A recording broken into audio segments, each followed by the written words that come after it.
Batsheba Everdeen. I've grown accustomed to being on my own.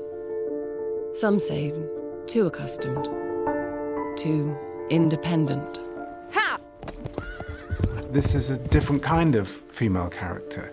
You're physical, passionate, and strong. There was one great description of her in the book that said she was excited, wild, and honest as the day. It's a very rich character. There's so many aspects to it. You read a character like Bathsheba and she is just what makes you excited to be a woman. From now on, you have a mistress, not a master. It is my intention to astonish you all. I want my Bathsheba to be this liberated, strong woman ahead of her time. I think we had an image of a prairie woman, someone who could ride a horse and could hunt and who was incredibly able. She steps into a man's world and takes no orders from anyone. How much? £5 a quarter. Very well. She is strong and she is unconventional, and she does get involved in situations where another woman of the same period probably wouldn't. Perhaps you've got to lend a hand. You don't think I would? No, you wouldn't.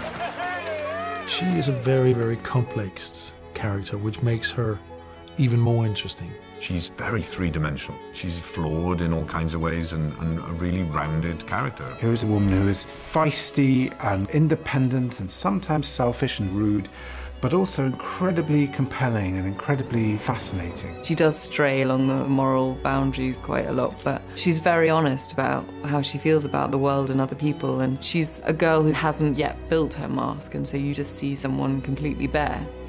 It is difficult for a woman to define her feelings in a language chiefly made by men to express theirs.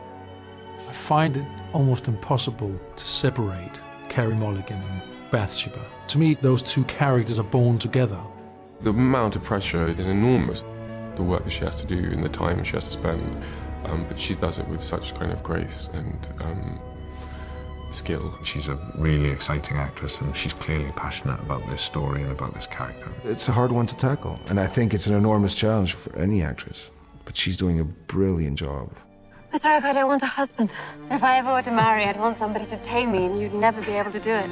I think you can make a legitimate argument that she is one of the first truly modern heroines in great period literature. A woman who knows her mind, a woman who refuses to be tamed. The way that Hardy talks about her is just so brilliant, and there's descriptions saying that she was a caged leopard, and just to get to play a woman that, you know, at some point resembles a caged leopard is kind of a rare thing for an actress, but to have that to work on and play with is just amazing.